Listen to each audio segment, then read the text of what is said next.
Bienvenue au Balado Urbania.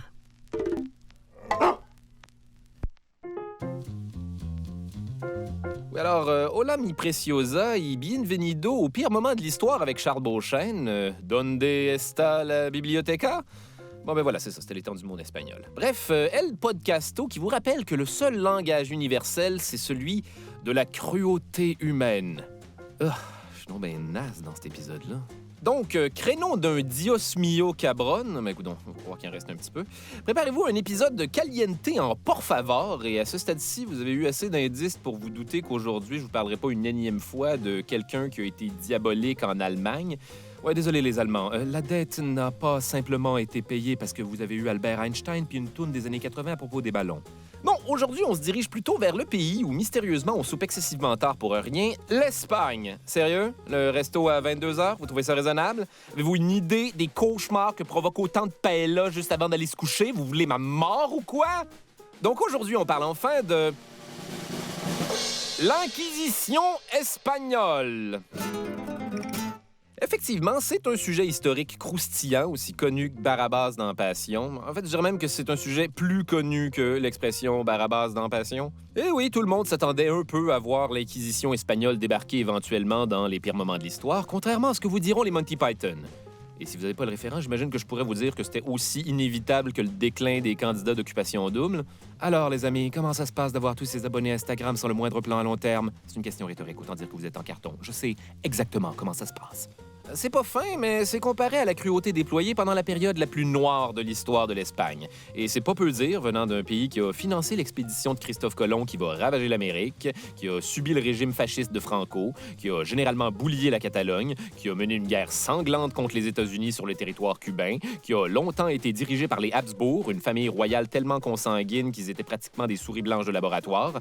Et heureusement que le flamenco et les toréadors sont venus nous faire oublier tout ça.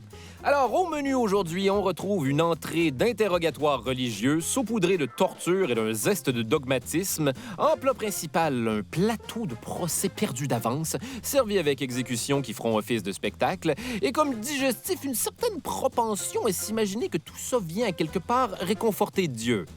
Personne ne devrait jamais réconforter Dieu. S'il existe, c'est clairement un psychopathe. Donc, sortez vos toges rouges d'inquisiteurs et... maudit que c'est paresseux comme intro.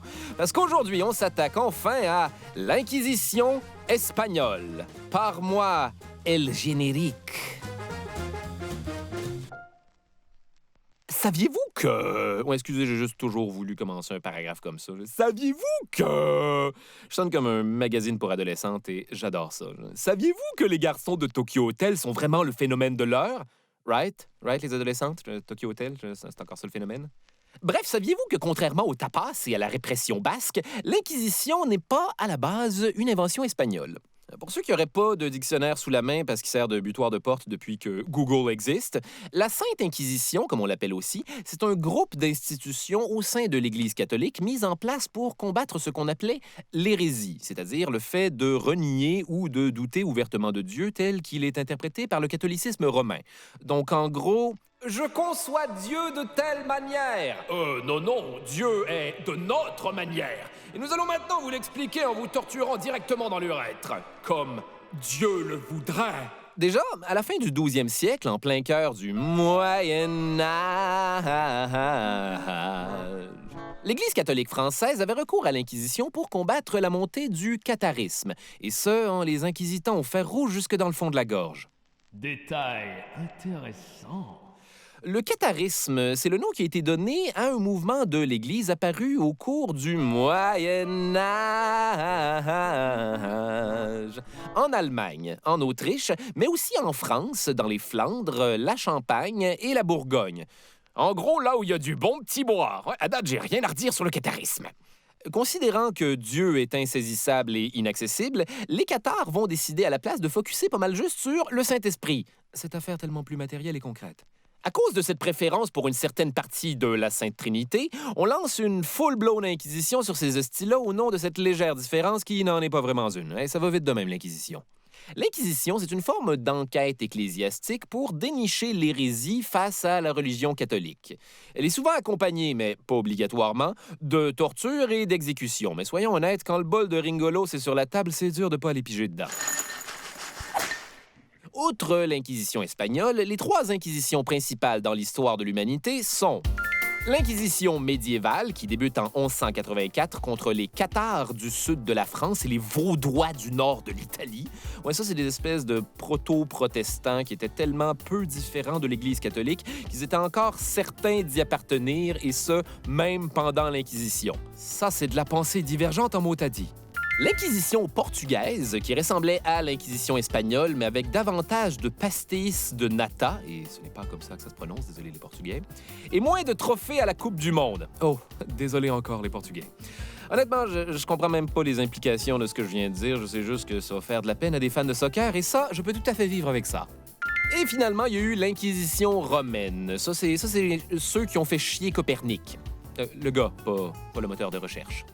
Techniquement, l'Inquisition romaine existe encore aujourd'hui sous le nom de la Sainte Congrégation pour la doctrine de la foi et continue à travailler fort pour promouvoir les beaux principes de l'Église catholique en protégeant les prêtres pédophiles, par exemple. Je pensais jamais dire ça dans ma vie, mais passons maintenant à un sujet un peu plus léger et parlons de l'Inquisition espagnole. Contexte historique. Notre conte de fées débute donc en 711 dans la péninsule ibérique, le nom donné au territoire que couvrent aujourd'hui l'Espagne et le Portugal, et qui serait d'ailleurs un excellent nom pour un danseur nu au défunt 281. Oh yeah!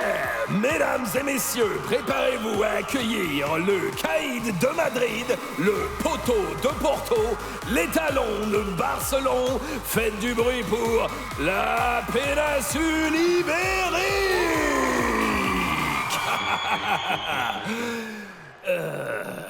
Je comprends pourquoi on a fermé finalement. Donc à cette époque, la péninsule ibérique était habitée par les Visigoths. Les Goths, qui sont de fervents chrétiens, plusieurs siècles avant de devenir du monde antisocial en soude de vinyle, se font alors kicker en dehors de la péninsule ibérique par les Maures.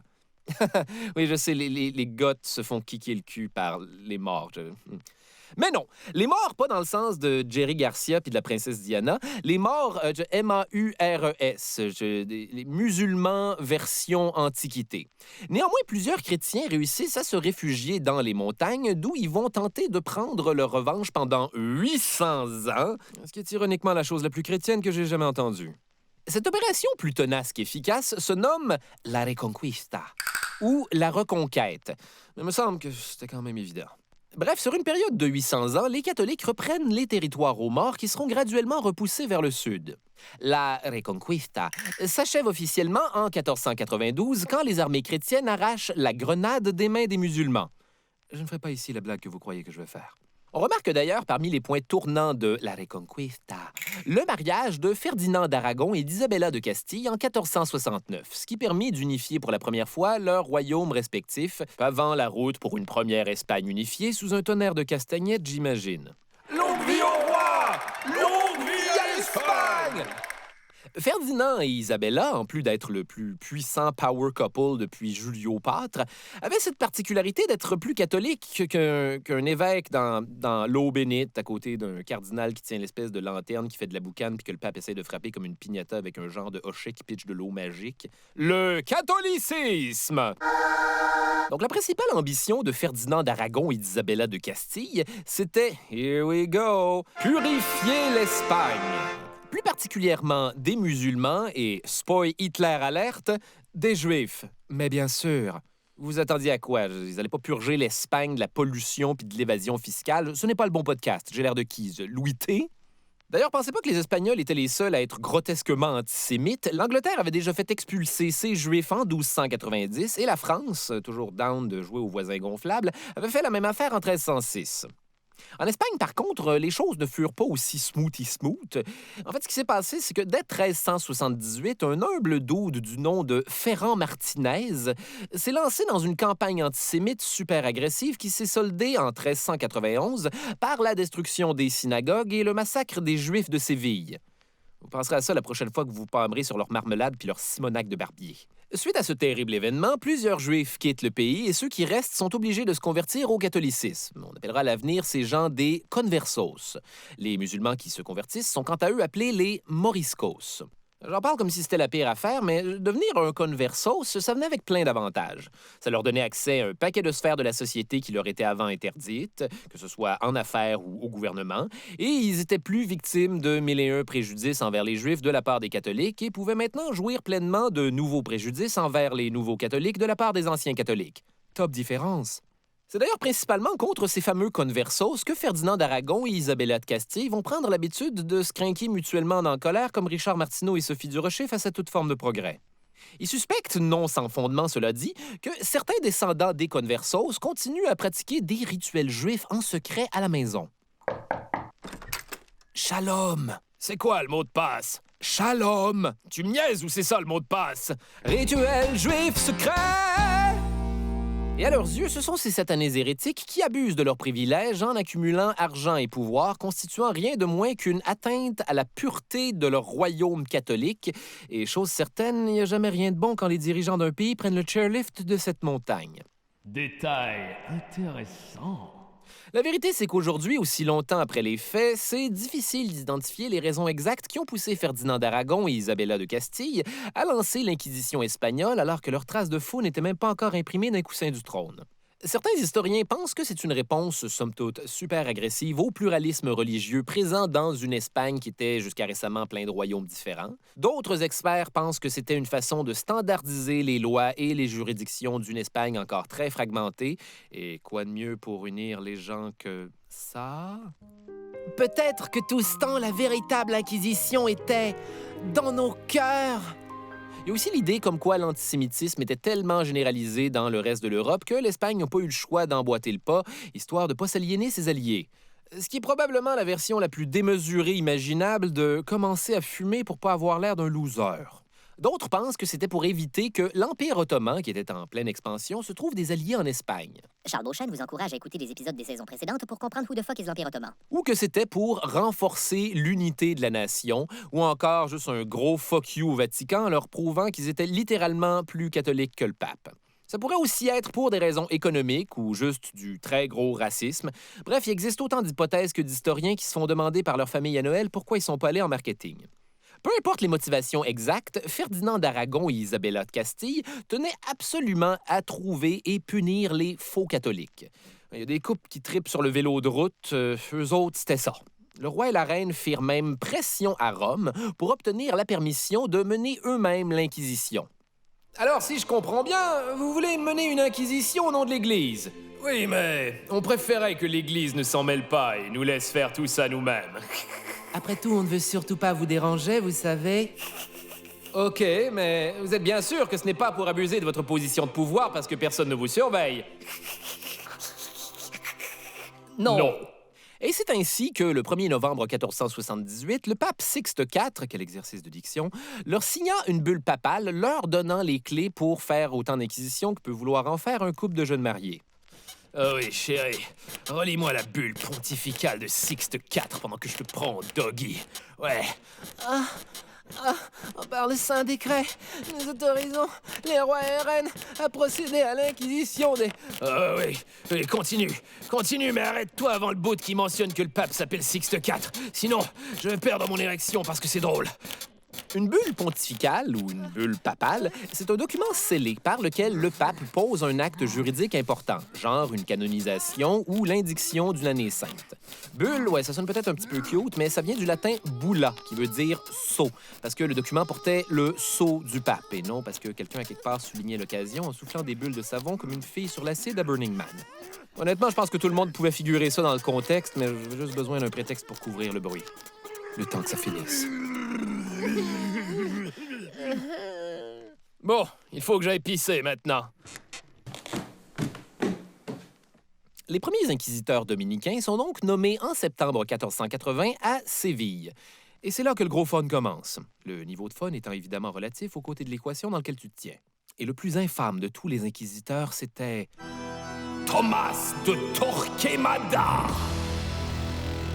Ouais, souvenez-vous de celui-là, ça va être un petit peu l'empereur Palpatine dans Star Wars. Ouais, puis là, je parle ici de l'empereur Palpatine de Return of the Jedi, là, avant que la franchise le ramène de façon super inutile dans l'épisode 9. Genre, tout ce temps-là, c'était encore lui, le méchant, qui contrôlait tous les autres méchants qui étaient censés le remplacer. Puis là, sa mort dans la trilogie originale n'a plus la moindre importance parce que les scénaristes n'ont pas d'imagination. Là. Sérieusement, Star Wars, c'était si difficile que ça d'inventer un nouveau personnage. Et là, ne me partez surtout pas sur le Mandalorien, la série sur Boba Fett, où Boba Fett n'est pas le personnage principal. Qu'est-ce que vous me faites, Star Wars? Faites un film sur Jar Jar rendu là? Bref, on surnommait Torquemada le marteau des hérétiques, probablement parce qu'en matière d'hérétique, il était bon pour taper sur le clou. Nommé en 1483, Torquemada est décrit par certains comme un véritable sadique xénophobe qui aurait torturé et brûlé plus de 2000 personnes pendant son mandat. On raconte qu'il aimait rester dans les donjons pour se délecter de l'odeur de la chair calcinée des hérétiques et de la douce mélodie des eaux qui se brisent. Admettez-vous avoir manigancé avec les forces du diable? Avouez, et votre supplice sera terminé. Allez vous faire foutre, Torquemada!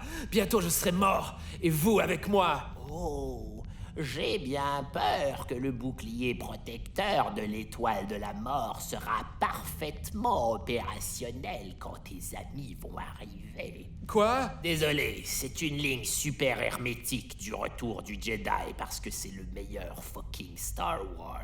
Quel idiot! Tout le monde sait que c'est l'Empire contre-attaque, le meilleur fucking Star Wars! Jeune imbécile, c'est maintenant, à la fin, que tu te décides à comprendre. By the way, ça aussi, c'est une ligne du retour du Jedi. Arrêtez, pour l'amour du ciel! Torquemada aurait aussi légitimé et organisé les pratiques les plus brutales de l'Inquisition, en plus d'avoir été un des principaux instigateurs du décret de l'Alhambra, qui donnait 4 mois aux Juifs pour se convertir au christianisme ou quitter l'Espagne. Les pauvres, ils seraient alors obligés de souper à des heures normales. Mais là où ça devient tristement hilarant, c'est que même si elle est historiquement reconnue pour avoir été un pain dans le cul des Juifs et des musulmans, l'Inquisition avait techniquement aucun pouvoir légal sur eux. Dans les faits, les inquisiteurs avaient seulement le droit d'enquêter sur ceux qui se disaient chrétiens. Ce qui fait que c'est seulement après s'être convertis au catholicisme de force que les Juifs s'exposaient à se faire harceler par l'Inquisition qui doutait, comme par hasard, de l'honnêteté de leur conversion. Un peu comme une douce moitié contrôlante qui te chicane parce que t'anticipes pas ses besoins. Torquemada, regarde! Nous nous sommes tous convertis au catholicisme! Ce n'est pas pareil si je suis obligé de le demander! La première étape de l'Inquisition était donc la collecte d'informations. En gros, la tactique, c'était d'annoncer pendant la messe du dimanche leur arrivée au village. Un petit peu comme quand le cirque arrive en ville, mais pas n'importe quel cirque. Un cirque pire que d'habitude. Le cirque de la répression religieuse, accompagné des barbapapas de la douleur. Les Juifs et musulmans convertis juste pour acheter la paix avaient alors de 30 à 40 jours pour confesser leur hérésie ou encore mieux, dénoncer celle de quelqu'un d'autre. Sous l'Inquisition, le commérage était considéré comme un devoir citoyen et rapidement, la vie s'est mise à ressembler au premier round d'une game de loup-garou où n'importe quelle affaire devient une source d'accusation potentielle. Puis là, si t'as moindrement un argumentaire élaboré, t'es tout de suite considéré comme dangereux puis on t'élimine juste au cas. Fait que t'es pogné 40 minutes à regarder des épais jouer sans aucune stratégie et c'est tellement frustrant! Néanmoins, ceux qui s'auto-confessaient aux inquisiteurs s'en tiraient généralement assez bien. On pouvait t'envoyer en pèlerinage pour redonner un peu de vigueur à ta foi et / à ton amour de la randonnée. Ou encore quelques petits coups de fouet à une époque où se faire fouetter, c'est pratiquement la moins pire affaire qui peut t'arriver en termes de punition. C'est quand ton voisin t'accusait d'hérésie alors que tu t'étais pas présenté toi-même pour te confesser que ça devenait stressant pour toi. Nous y reviendrons. Donc, une fois les accusations tombées, les qualificadores, les évaluateurs... qualificadorait les dossiers un à un pour évaluer s'il y avait bel et bien hérésie. Détail intéressant. La définition d'hérésie pour l'Inquisition était somme toute large en esti, même si l'histoire s'attarde surtout aux conversos et aux moriscos. Au-delà de 60% des cas traités étaient tout bonnement de bons vieux chrétiens qui s'étaient égarés du droit chemin en sacrant accidentellement parce qu'ils se sont cognés un orteil sur un coin de table ou quand quelqu'un décidait que la sodomie au 15e siècle, c'était un gamble qui en valait la peine. Je peux comprendre. Le problème, c'est que les évaluateurs plaçaient plus souvent qu'autrement les accusés en détention préventive et ça pouvait prendre plus de 2 ans avant qu'un qualificador se penche sur ton dossier. Vous pouvez insérer ici le gag de bureaucratie gouvernementale de votre choix. Ça demandait à un membre de la famille gênant qui partage des mimes pleins de fautes puis qui planifie d'aller brûler des tours 5G. Ah oui, l'Inquisition se saisissait à ce moment-là de tous tes biens et s'en servait pour payer le coup de te garder aussi longtemps en tôle. Alors voilà, la bonne nouvelle, c'est que nous en sommes venus à la conclusion que vous êtes innocent. Vous pouvez partir. Et la mauvaise? C'est qu'il ne vous reste plus un sou parce qu'on a utilisé tout votre argent pour payer vos frais de prison. Cocasse, non? Oh, mierda! Mais évidemment, vous m'avez gardé ici 36 mois. La première fois que je vais rencontrer ma fille, c'est à sa fête de 3 ans. Et Dieu sait avec qui ma femme est allée se désennuyer en gamblant avec la sodomie au 15e siècle. Ah, désolé, monsieur Zabala, mais comme nous vous l'avons répété à plusieurs reprises, nous... Ne pouvons procéder que par ordre alphabétique, je sais. Fuck! Détail intéressant. Ce serait d'ailleurs grâce à tout cet argent confisqué pendant l'Inquisition que l'Espagne a pu achever la conquête de la Grenade, en plus de financer le Kickstarter de voyage de Christophe Colomb. Bonjour les dragons, je viens vous demander un investissement pour couvrir les coûts de mon expédition avec mes 3 bateaux, la Nina, la Pinta et la Santa Maria. Mon projet est de trouver un passage vers l'Inde et absolument rien d'autre en chemin. Le Portugal a déjà sa propre route des épices, alors désolé, je vais passer. L'Italie, elle passe aussi. La France aussi passe. L'Union de Calmar passe aussi. Nous n'avons pas besoin de ça pour que tout le monde se rappelle de nous dans plusieurs centaines d'années. L'Espagne embarque avec vous. Ça alors, c'est controversé en maudit, mais nous avons un deal. Prions maintenant pour que je ne débarque pas dans un endroit qui n'a rien à voir avec l'Inde, sinon le viol des Premières Nations serait indirectement financé par l'intolérance religieuse et le futur me désavouerait complètement après m'avoir encensé pendant des années dans les écoles. Tout le monde aurait l'air fou. De retour à la paperasse des qualificadores, une fois le dossier étudié, les suspects considérés comme suspects devaient ensuite subir un long procès qui était en fait une longue série d'audiences où tu te faisais questionner sans relâche par un procureur sur des semaines et des mois. Et tabarnak, finalement, la pire affaire avec l'Inquisition espagnole, c'est les délais. Les accusés se présentaient généralement au procès sans savoir de quoi et par qui ils étaient accusés. Imaginez, 2 ans dans une prison sans savoir pourquoi. La seule incompréhension plus douloureuse que celle-là, c'est de poser une question sur Facebook à la personne que t'aimes en secret, puis voir les 3 petits points qui indiquent qu'elle est en train d'écrire « apparaître » et « disparaître » par shot de 5 minutes, puis finalement, lever l'absolu. Ce n'est pas bon signe. Détail intéressant. Malgré toutes ces procédures de schnout, les accusés avaient quand même droit à un avocat de la défense, qui était là pour les conseiller, ce qui, plus souvent qu'autrement, se résumait à « Dites la vérité, s'il vous plaît, c'est mieux pour vous ». Et sur une date, n'oubliez surtout pas d'être vous-même. Dans les cas où les accusés étaient récalcitrants à avouer leur crime, ou pire encore, s'ils s'entêtaient à ne pas demander pardon, on avait recours à... Mesdames et messieurs, petits et grands, le moment que vous attendiez tous, la torture! Détail dark. Les méthodes de torture employées par l'Inquisition étaient aussi variées que différentes, contrairement à cette redondante analogie. Par exemple, l'estrapade ou strapado, très différent de la strapado, c'est un gag qui fonctionne mieux à l'écrit. Le strapado, c'était un système de poulies conçu pour hisser une victime par les mains, attachée derrière son dos, avec des poids lourds attachés à ses pieds.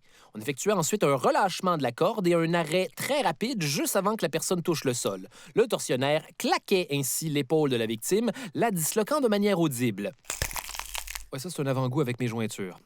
Moi, mon préféré, personnellement, c'est le berceau de Judas, qui était essentiellement une pyramide pointue sur laquelle on t'invitait à t'asseoir nu-fesse avec des poids aux chevilles pour que tu t'empales analement pendant des jours. Mon Dieu, qu'est-ce que Judas a bien pu faire pour donner son nom au plus désagréable bot plug au monde? Ah oui, c'est vrai. Détail de plus en plus dark. Évidemment, personne se donnait vraiment la peine de nettoyer la pyramide à cul. Donc, si tu réussissais à passer au travers, tu pouvais aussi t'attendre à mourir d'une foudroyante infection du péteux. Il y avait aussi la technique de t'écraser les pouces dans un étau, ce qui aurait probablement eu l'air plus terrible si je l'avais pas mis juste après le triangle du rectum qui chauffe. N'oublions pas également la classique grosse cage médiévale où on te laissait moisir dans la rue pour faire de toi un exemple pendant que tout le monde te pitche des légumes pourris. Ce qu'on appelait d'ailleurs tout simplement à l'époque des légumes. Sinon, l'âne espagnol, c'était une poutre triangulaire, parfois avec des pics sur le top, que la victime chevauchait comme un mulet. On t'attachait des poids aux pieds et au fil du temps, la personne finissait par être tranchée en 2 fourches premières. Vraiment pas assez proche d'être adorable. La fourchette de l'hérétique, ça, c'était une grosse fourchette en métal avec des pics sur les 2 bouts. thématique récurrente, qu'on te jamais entre la gorge et la poitrine avant de te demander de répondre à des questions et de te faire souffrir toi-même en te piquant à chaque fois que tu parles avec cette shit. La version Inquisition d'un grand frère qui te tape avec ta propre main en répétant « Pourquoi est-ce que tu te frappes toi-même? » Il y avait aussi marquer les accusés avec un fer chauffé à blanc, leur faire porter des bottes en métal chauffées à blanc, te faire arracher les tits avec des pinces chauffées à blanc, forcer de l'eau dans la bouche d'un prisonnier jusqu'à ce que son estomac explose, espérons-le, à proximité de ceux pris avec des blessures chauffées à blanc. Et finalement, la préférée des enfants, la Vierge de fer, n'était pas utilisée par l'Inquisition. Pour ceux qui savent pas de quoi je parle parce qu'ils ont eu une enfance heureuse, c'est l'espèce de sarcophage en fer noir en forme de madame avec plein de pics à l'intérieur qui, à mesure qu'on ferme le couvercle, te transperce le corps, sauf les organes vitaux, pour que tu puisses souffrir plus longtemps. C'est l'affaire qu'on voit tout le temps dans les décors de chambres de torture qui, ironiquement, n'y étaient jamais. Détail intéressant à propos d'un détail dark. Oh oh oh oh!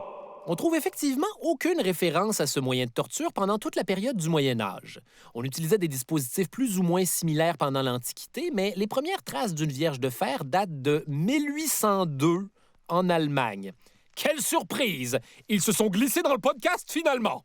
Elle était basée sur une histoire créée par un philosophe allemand, c'est pas important, mais la Vierge de fer, c'est surtout une attraction de musée des horreurs ambulant pour donner des cauchemars aux gens en leur vendant un Moyen Âge plus fucked up que le client demande. C'est dans les faits une reconstitution super précise et détaillée d'un instrument de torture inventé par le meilleur qu'a à offrir l'imagination allemande. Ça donne des nice voitures, mais d'autres affaires aussi. En fait, la Vierge de fer n'aurait pas pu être utilisée par l'Inquisition parce qu'ils avaient, croyez-le ou non, des règles très strictes encadrant la torture. L'une d'entre elles étant qu'ils ne pouvaient pas faire saigner volontairement les accusés. Weird rendu là, je sais. C'est pourquoi il favorisait des méthodes comme la simulation de noyade, une technique tellement winner qu'on s'en sert encore aujourd'hui, car, je vous le rappelle, le monde dans lequel on vit est terrifiant. Chaque procès était suivi par un scribe qui notait absolument tout ce qui se disait avec une précision chirurgicale. Et encore aujourd'hui, dans les archives de l'Inquisition, on peut lire l'entièreté des procès dans le détail, allant jusqu'aux cris des accusés pendant la torture. Scribe, pouvez-vous me relire la transcription, s'il vous plaît? Ah, oh, ah, ouïe, ouïe, ouïe, quoi que vous fassiez pas dans les fesses, aïe, aïe, aïe, directement dans les fesses, ouïe, ouïe, ouïe, peut-être que vous ne m'avez pas bien entendu la première fois, aïe, manifestement vous m'avez entendu, mais vous faites le contraire volontairement, ouïe, ouïe, ouïe. D'ailleurs, les inquisiteurs se doutaient que, sous l'effet de la torture, un accusé pouvait être porté à s'inventer des crimes juste pour que ça s'arrête. Lorsqu'une confession était faite, on arrêtait de torturer la victime pour lui demander si elle confirmait sa déclaration ou la rétractait. Si t'avouais ton crime, on pouvait continuer à te torturer pour te punir. Et si t'avouais pas, on recommençait à te torturer jusqu'à ce que t'avoues pour ensuite te torturer. Difficile de faire plus lose-lose. De 50 à 60 des gens accusés étaient éventuellement condamnés comme ça. À ce moment du processus, c'était plus les inquisiteurs qui géraient la patente, mais bien le roi lui-même qui s'était gardé le bout de le fun, j'imagine. Les condamnés devaient ensuite participer de façon super pas volontaire à une cérémonie d'auto-da-fé, une grosse affaire religieuse publique méga humiliante qui durait des heures parce que personne n'avait Netflix puis que du shaming religieux, c'était le meilleur divertissement disponible. 600 ans avant la première saison de Orange is the New Black. Mais revenons-en au procès de l'Inquisition. Le prisonnier devait alors faire un acte de foi, ou en portugais auto-da-fé, d'où le nom du party-poche, pour prouver sa droiture morale. En gros, ça voulait dire se confesser tout en portant un costume ridicule, un genre de grand poncho avec un long chapeau pointu. Oui, le même chapeau conique, humiliant qu'on faisait porter aux gros nigauds de la classe dans un système scolaire que vous n'avez jamais connu. Ça vient de là. Ces ponchos de la honte s'appelaient les San Benito, et la couleur et le symbole sur ceux-ci représentaient le châtiment que les accusés allaient subir pour le plaisir de la foule. Fun fact, les accusés eux-mêmes avaient aucune idée de ce qui les attendait. En même temps, quand les 30 personnes autour de toi sont habillées en jaune avec des symboles de flammes, faut vraiment être optimiste pour espérer que ce qui t'attend, c'est un Ave Maria puis une tape ses fesses. Les plus chanceux s'en tiraient avec une coupe de coups de fouet, la prison à vie ou la galère. Ouais, la galère, ça, c'est des bateaux où tu étais obligé de ramer jusqu'à ta mort, mais également une expression française qui désigne ces bateaux-là pour évoquer l'aspect laborieux d'une tâche, ainsi que le titre d'une série de René-Claude Brazeau qui fait référence à l'expression française, qui fait référence aux bateaux, qui font référence à l'aspect laborieux d'écouter un épisode de la galère. Vous me suivez? Le châtiment le plus commun restait quand même le bûcher. Une fois la cérémonie terminée, on amenait les accusés hors de la ville au quemadero, qui se traduit littéralement en français comme incinérateur. Et ça se déroulait exactement comme vous pensez que ça se déroulait. Détail dark. Ceux qui se convertissaient avant de mourir avaient la chance de se faire étrangler avant d'être brûlés, alors que les coquins récalcitrants étaient brûlés vifs, ce qui fait très mal. Voilà qui est magnanime. Autre détail dark. Si tu mourais pendant le très long interlude de la torture, on allait généralement te déterrer pour mettre la touche finale à ton procès, te condamner et, dans certains cas, t'exécuter même si t'es mort. Alors, monsieur, avez-vous quelque chose à dire pour votre défense? Eh bien, qui ne dit mot consent? Et hop, allez m'exécuter ça au plus speed avant que sa tête se détache toute seule à cause du vent. Pouvez-vous ouvrir une fenêtre, s'il vous plaît? Un dernier petit détail dark pour la route, à moins que vous soyez chicken. Il n'y avait pas d'âge pour se faire enquêter par l'Inquisition. Selon leurs archives, on retrouve sur la liste au moins une fillette de 7 ans et un vieil homme de 102 ans. Comme quoi l'Inquisition espagnole peut être classée G pour toute la famille. Bon, qu'est-ce qu'on peut apprendre de tout ça? D'abord que tout ce qu'on croit connaître sur l'Inquisition espagnole, incluant ce que je viens de vous raconter, est probablement pas vrai. En fait, pas tout. Il faut juste le remettre en perspective. Ouais, by the way, juste pour être clair, l'Inquisition espagnole a bel et bien existé. On n'est pas sur le bord de prendre un virage super conspirationniste qui va finir inévitablement par la Terre est plate, Jésus c'est un alien, puis Avril Lavigne est morte depuis 2003, puis c'est un body double qui chante Hello Kitty. Le 22 janvier 1998, le Vatican aurait finalement donné accès aux archives de l'Inquisition qui, comme on le sait plus tôt, notaient tout comme des sales gros nerds. Et ça brosse pas tout à fait le portrait auquel on est habitué. Même si elle a perduré plus de 350 ans, l'Inquisition espagnole a principalement été active entre 1480 et 1510, soit 30 ans. C'est pas long, c'est court même. Quand t'es pas le gars qui se fait empaler. Et pendant tout ce temps, l'Inquisition n'a jamais été condamnée par les autres pays d'Europe. Au contraire, on a même applaudi l'Espagne pour sa gestion musclée de ses damnés hérétiques, entre guillemets. L'antisémitisme était très à la mode à l'époque, et la comparaison avec la mode est encore plus forte quand on réalise que ça revient périodiquement à travers l'histoire. Là où cette belle fraternité dans la haine d'un peuple commence à s'effriter, c'est en 1517, quand l'Église se sépare. N'hésitez surtout pas à jeter un coup d'œil à l'épisode du massacre de la Saint-Barthélemy. Et que tout d'un coup, les réformistes sont beaucoup moins chill avec les catholiques. Charles Quint, roi d'Espagne, saint-empereur romain germanique et 100% Habsbourg avec son menton de Guillaume Lepage qui est tombé dans un escalier constitué lui-même de menton de Guillaume Lepage, était à la tête de la plus grande armée catholique d'Europe et avait donc, de facto, la job d'aller péter la gueule aux protestants. Malheureusement, alors que la royauté espagnole avait l'avantage sur le champ de bataille, les réformateurs avaient, eux, le pouvoir de la presse écrite et auraient commencé à publier de la propagande anti-espagnole, entre autres sur leur inhumaine inquisition avec laquelle tout le monde était vraiment down peu de temps auparavant. La plupart des images grotesques d'inquisiteurs fanatiques en tunique rouge de Satan dans une partouze costumée viennent d'un seul et unique document publié en 1567 par un prétendu martyr protestant connu sous le pseudonyme de Reginaldus Gonzalvus Montanus. Tant qu'à m'inventer un nom, j'aurais donné à celui-là un deuxième brainstorm.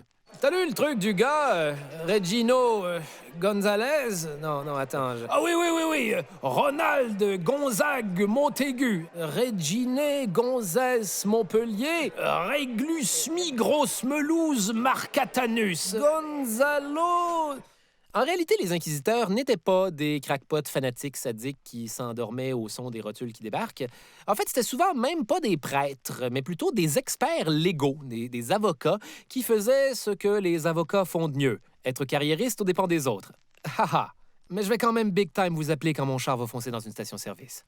Selon les archives, seulement 2% des accusés ont été torturés 15 minutes et moins de 1% ont subi de la torture une deuxième fois. Statistiquement parlant, l'Inquisition aurait beaucoup moins torturé que les autres tribunaux européens qui étaient pas mal plus décadence style.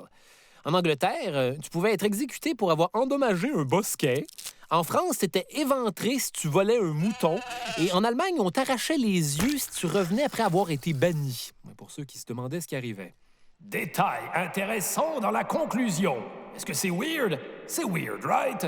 Le début de l'Inquisition espagnole correspond plus ou moins au moment où, dans l'histoire, l'Espagne était la puissance numéro 1 d'Europe. Certains historiens suggèrent donc que la propagande négative à propos des pratiques de l'Inquisition serait une tentative des puissances ennemies pour kicker l'Espagne dans le derrière des genoux. Paraît que l'Espagne est même pas si riche que ça. Je suis sûr qu'elle ne sait même pas c'est où l'Inde. Les documents de propagande laissent croire que l'Inquisition aurait tué des millions d'hérétiques, mais selon les archives, c'est complètement faux. En 350 ans d'Inquisition, on pense maintenant qu'entre 3000 et 5000 personnes ont péri. Puis là, je ne veux pas dire seulement, là, je sais que 5000, c'est quand même beaucoup, là, mais entre 5000 et 1 million, il y a une solide marge. On dirait que c'est un enfant qui a rédigé les comptes. Puis là, les inquisiteurs ont tué un million de personnes! Mais oui, mon garçon. Oui, 1 million de personnes. Allez, va te laver les mains, ferme ta gueule maintenant. À titre comparatif, durant la même période, autour de 50 000 sorcières ont été exécutées dans le reste de l'Europe. C'est un shitload de sorcières, ça. Qu'ont-ils bien pu faire avec tous les balais restants? Encore un autre détail intéressant dans la conclusion. Qu'est-ce qui se passe? Les inquisiteurs auraient été un peu plus chill avec la sorcellerie que partout ailleurs. Ils détenaient généralement des diplômes universitaires et cherchaient apparemment des vraies preuves avant d'accuser les femmes soupçonnées d'être des sorcières. Et souvent, ils en trouvaient pas, parce que c'était 100% des accusations fabriquées pour oppresser les femmes dérangeantes. Leur position officielle, c'était que la sorcellerie était un problème de santé mentale ou carrément du délire, et donc pas punissable. Pendant ce temps-là, en Angleterre, on brûlait assez de sorcières pour chauffer en hiver.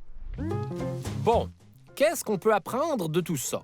C'est sûr que la version révisionniste de l'Inquisition est l'illustration parfaite de l'expression « l'histoire est écrite par les vainqueurs ». Ça, c'est grain en esti dire ça. À égalité avec les réjouissances ont été de courte durée et depuis que l'homme est homme.